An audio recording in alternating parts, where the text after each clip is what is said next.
Bom dia, amados. Nós não estamos basicamente estudando por conta dessa quarentena. Então, eu resolvi fazer uns estudos mais dinâmico, porque é para o pessoal se interessar um pouquinho mais, né? Ao invés de eu ficar só lendo, que vocês têm o material aí, então, mas eu vou fazer uma tomadinha, né, de tudo, falar a respeito, mas eu gostaria muito, muito, ó, é a página 25, 26 e 27, são só 3 páginas, que vocês lessem ela mais na íntegra, tá bom? Eu só vou falar sobre elas para aguçar um pouco a curiosidade de cada um de vocês, mas é interessante que vocês leiam essas 3 páginas, tá bom? Nós vamos falar a respeito do livro dos Espíritos. Bom, mas antes eu acho interessante a gente separar o que é o livro dos Espíritos, o que é espírita. Ah, eu sou espírita, eu sou espiritualista, eu sou kardecista, né? Então tem muitos termos aí que está sendo usado que para nós assim é errôneo, né? Bom, quem criou o termo espiritismo foi Kardec. Kardec ele foi um pedagogo francês, um intelectual. Então, espírita e espiritismo é uma filosofia, uma ciência que alguns consideram uma religião, que foi codificada por Allan Kardec e depois cresceu barbaramente, sobretudo aqui no Brasil, que é uma nação espírita. Nós somos basicamente uma nação espírita. Haja vista aquele Brasil, coração do mundo, pátria do Evangelho, fala bem disso, que nós somos o coração do mundo e a pátria do Evangelho. Bom, espiritualista, então, nós somos espíritas que seguimos o espiritismo, né? Espiritualista é mais amplo. É todas as pessoas que acreditam na sobrevivência do espírito, que acredita que o espírito segue, que não acaba com a morte, que acredita numa reencarnação. Esses são espiritualistas. A exemplo, budismo, umbanda, candomblé, são crenças que têm essa visão espiritualizada. Então, veja bem, eles são espiritualistas. O que é um espiritualista, na verdade, né? Falando, trocando em miúdos, né? É uma pessoa que acredita em o espírito extrafísico, né? Acredita que existe um mundo espiritual, tudo. Não necessariamente ele acredita que dá para ver o espírito, mas ele acredita que existe. Então ele é um espiritualista, certo? São crenças que têm essa visão espiritualizada, o candomblé, né, o budismo. Bom, e o que é o kardecismo? Ah, eu sou kardecista. Não existe esse termo, né, para gente que é da doutrina espírita. Isso, nós já sabemos isso, mas até para quem está querendo entrar, para quem está querendo conhecer mais a doutrina, não existe, eu sou kardecista. Não existe esse negócio de seguir Kardec mesmo, porque ele não foi um cara, ele foi Jesus, não foi como Jesus, ele foi um cara como eu e você, né? Que, nossa, codificou essa doutrina incrível, né, que teve essa habilidade e até por isso codificou o espiritismo. Então não existe kardecismo. Existe uma casa espírita que segue o espiritismo, que foi codificado por Allan Kardec. A mesa branca, eu sou da mesa branca, não existe mesa branca, né? Nós somos espíritas que seguimos essa filosofia de Allan Kardec, certo? Bom, o que é o espiritismo? É isso. Então, nós vamos falar agora, então, dos livros. Bom, dos 5 livros, que na verdade esse estudo de hoje é para falar do livro dos Espíritos, né? Para falar de todos os livros que Kardec deixou como base, que são 5 livros, certo? O livro dos Espíritos, como foi? Então, para começar, ele não foi Kardec não foi um simples compilador, ele foi catando algumas coisinhas aqui por aqui e montou esse livro. Não, ele foi muito além, ele fez da coleta, da seleção dos materiais, isto é, das mensagens recebidas do mundo espiritual. Ele organizou, ele ordenou perguntas mais simples, mais complexos, ramos do conhecimento humano. O que ele fez? Por exemplo, hoje a gente tem a internet a nosso favor, né? Hoje, né, há 50 anos para cá, 50 e poucos anos para cá, dizem os cientistas que nós evoluímos em 50 anos, o que nós não evoluímos em 1950 anos. Quer dizer, a evolução foi um boom, né, com a ciência, com as internets, Então, Kardec não tinha tudo isso, né? Ele não tinha a internet a favor dele, Messenger, WhatsApp, todo esse mundo que a pessoa está respirando aqui, num lado do planeta a gente já está sabendo do outro, né? Então, ele não tinha nada disso. Então, como que era o esquema? Eram feitos, assim, por toda a Europa, né? Eram feitas perguntas e enviadas para todos os centros espíritas, para todos eles. E as respostas vinham. Então, o que era feito? Era feito um estudo minucioso em cima de cada pergunta, de cada resposta que vinha. Se todas as respostas batessem, elas tivessem o mesmo cunho de verdade, ele ia para esse trabalho que ele ia fazer o livro dos Espíritos. Se não, era descartada. Tinha que ter uma absoluta certeza. Bom, o que ele fez, o que ninguém havia feito, foi o primeiro a formar com os fatos observados um corpo de doutrina que elaborou uma nova doutrina filosófica de caráter científico e de consciências morais ou religiosas. Bom, o que as perguntas e respostas de cunho moral? As perguntas e respostas de cunho moral, elas eram, por Kardec, como eu poderia dizer, tinha um cunho de verdade. Por exemplo, era tudo baseado nos ensinamentos de Jesus. Tudo baseado nos ensinamentos de Jesus. Se qualquer resposta dessas de cunho moral não batesse com os ensinamentos de Jesus, ela era descartada. Certo?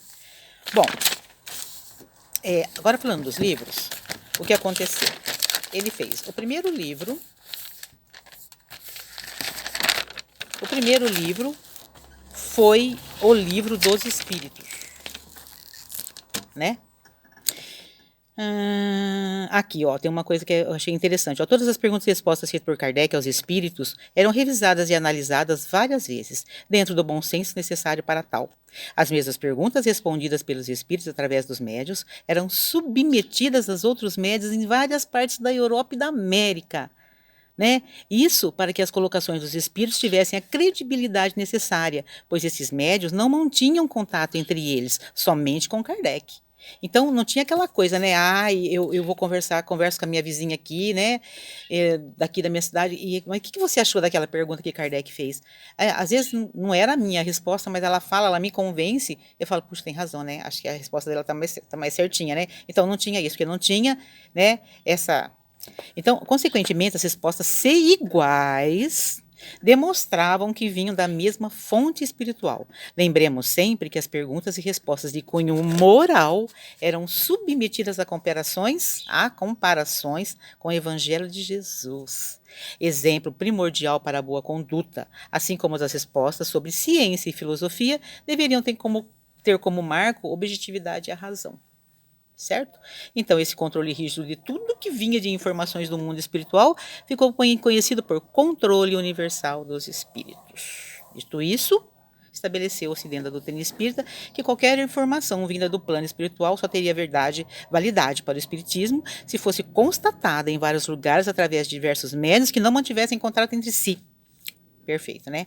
Bom, então o primeiro livro é o Livro dos Espíritos. O Livro dos Espíritos, ele tem 358 páginas e é a coluna dorsal da doutrina. Ele é feito basicamente de perguntas e respostas. Olha, é muito incrível. Mas a gente vai falar disso mais lá para frente. Então, e por que coluna dorsal? Porque os outros, nós temos 5 livros bases, né, dentro do Espiritismo, né, que a gente precisa, que a gente tem que ter como método, a gente tem que estudar, nós que somos espíritas, né, nós que já somos, que vivemos dentro da doutrina de Kardec, né, que foi. Então, eles são 5. Então, o livro seguinte que foi lançado, o Livro dos Espíritos, ele foi lançado em 1857. O Livro dos Médiuns, em 1861. O Livro dos Espíritos ele tem 358 páginas. O Livro dos Médiuns tem 424 páginas. Então, a gente fala assim, por que coluna dorsal? Porque o Livro dos Médiuns foi tirado de dentro do Livro dos Espíritos, de alguns itens de dentro do Livro dos Espíritos, que foi feito o Livro dos Médiuns. Deve ser um livro fininho, então, né? Não. Ele tem 424 páginas, né? Principalmente quando a gente fala em moral, né? De Jesus, então ele é muito extenso, né? Então é um livro extenso. Bom, e o terceiro foi o Evangelho segundo o Espiritismo, que foi lançado em 1864, que também foi tirado de dentro do Livro dos Espíritos. Por isso, o Livro dos Espíritos é a coluna dorsal do Espiritismo. E o Céu e o Inferno, que foi lançado em 1865, que o meu não está aqui, que eu emprestei, não sei quantas páginas ele tem. Mas ele é fino, ele é pequeno. E a Gênese, né, que tem 352 páginas. Bom, como que foi então O Livro dos Espíritos, em formato de perguntas e respostas, condensa toda a doutrina espírita. É muito bacana, né? Porque foi o primeiro livro, então é interessante, tudo que Kardec perguntou, tudo que a espiritualidade respondeu. É uma delícia. Bom, a segunda parte é o Livro dos Espíritos, em formato de perguntas e respostas, que condensa toda a doutrina. A segunda parte, do capítulo 6 a 11, olha, do capítulo 6 a 11, é a base para a construção do Livro dos Médiuns, capítulo 6 a 11, que tem 424 páginas. A terceira parte, que são as leis morais, a terceira parte do Livro dos Espíritos, que são as leis morais, do capítulo 1 a 12, é a base para a construção de O Céu e o Inferno. Não, peraí, a terceira parte, a primeira parte foi o Livro dos Espíritos, a segunda parte foi o Livro dos Médiuns, a terceira parte foi a construção do Evangelho segundo o Espiritismo, que foi tirado do capítulo 1 a 12, que tem 419 páginas, né, mas que foi tirado de dentro do Livro dos Espíritos, né. A quarta parte, do capítulo 1 e 2, foi usado para a construção de O Céu e o Inferno, que é um livro mais fino, que eu já falei que o meu não está aqui, que eu não sei para que eu emprestei, e que tudo que eu empresto some. Mas se estiverem lendo, tá bom, né? Bom, então, a primeira parte, Causas Primárias, capítulo 2, 3 e 4, a segunda parte do Mundo Espírita, capítulo 9, 10 e 11, e a terceira parte, Leis Morais, que são os 3 livros, né? Então, tem o Livro dos Espíritos, depois teve o Livro dos Médiuns, o Evangelho segundo o Espiritismo e o Céu e o Inferno. Então, desses 3, né, tirando o Livro dos Espíritos, desses 3, foi a base para a construção de A Gênese, que são os nossos 5 livros, então, que são necessários para quem quer se tornar um espírita seguidor da doutrina de Allan Kardec. É a base são os 5 livros e muito interessantes. Bom, daí, o que acontece? Às vezes a gente fala assim, nossa, mas eu vou ter que ler o Livro dos Espíritos, tem 358 páginas, mas dele eu vou ter que ler o mundo.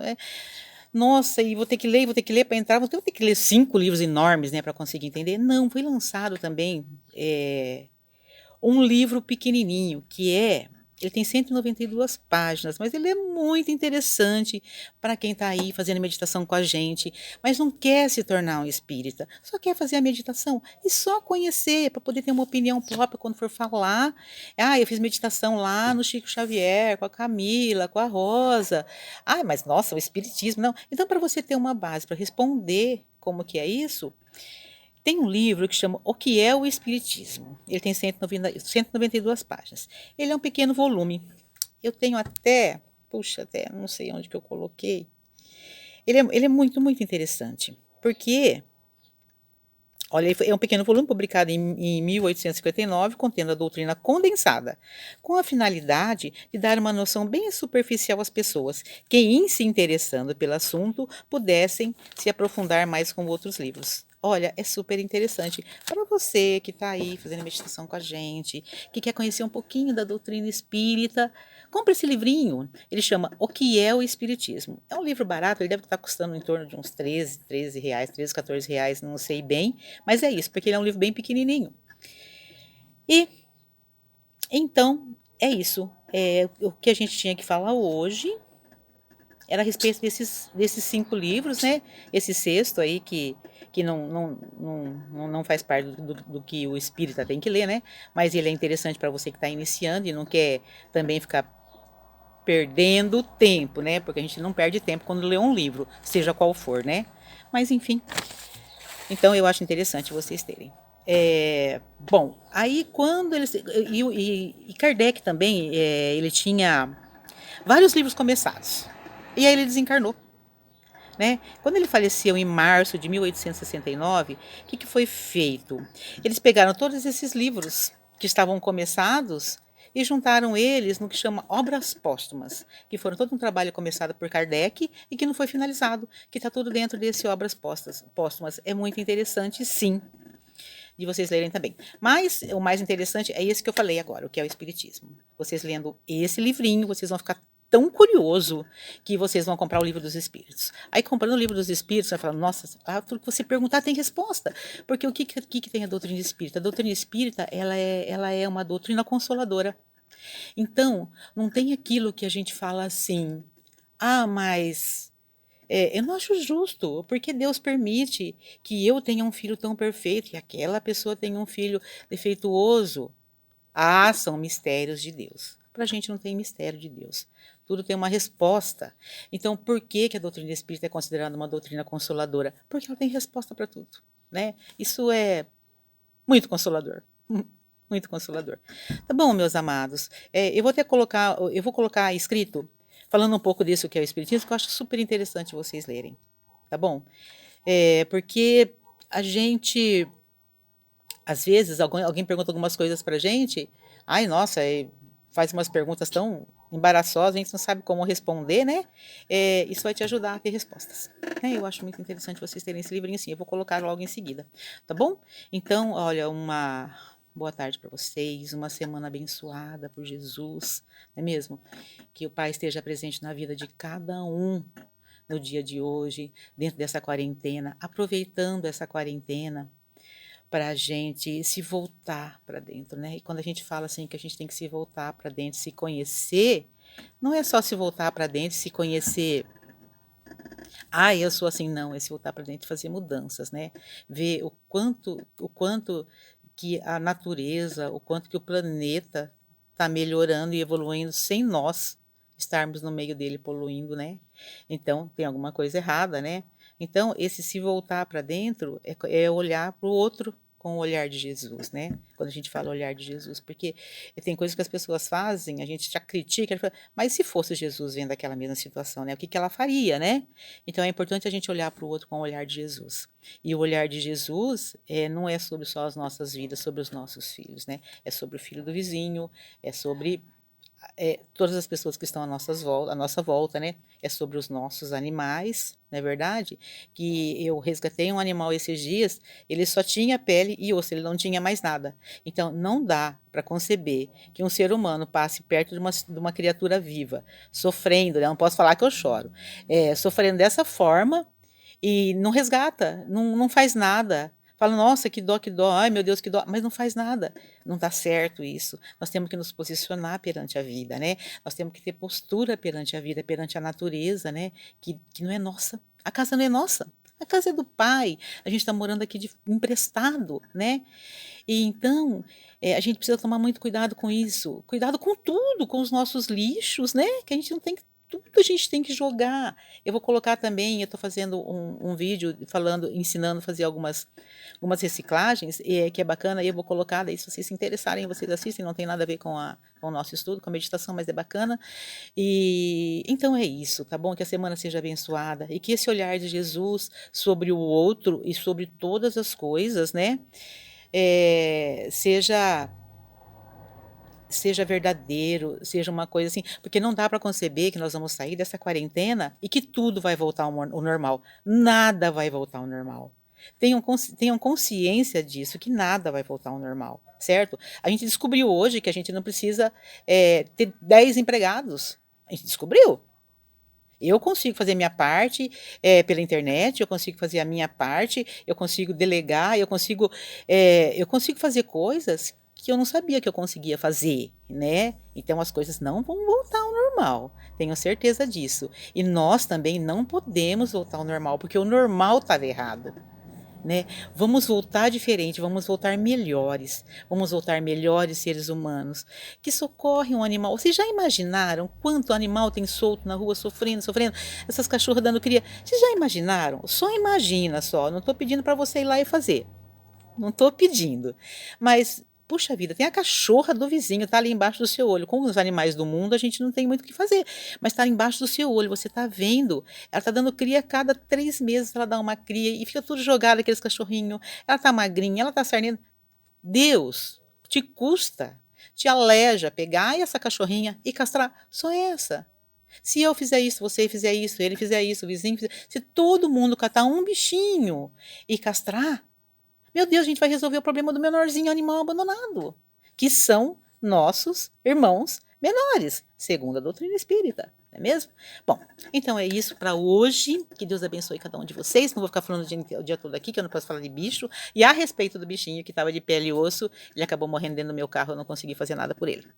Se ele tivesse passado perto de mim, pelo menos um mês antes eu teria conseguido socorrer ele, mas não foi o caso, então foi isso. Então é essa consciência que eu acho que a gente tem que ter quando acabando essa quarentena, de que nós não podemos voltar ao normal, nós temos que ser melhores. Melhores em nome de Jesus, em nome dos nossos filhos, da nossa família, né? Vamos deixar uma terra melhor, um planeta melhor para cada um dos nossos netos que estão vindo por aí, porque se nós deixarmos esse do jeito que estava antes da quarentena, meu Deus, era bom nem deixar, né? Era perder a evolução, né? Poxa, tem uma coisa importante que eu ia falar, que eu acabei esquecendo, de Kardec.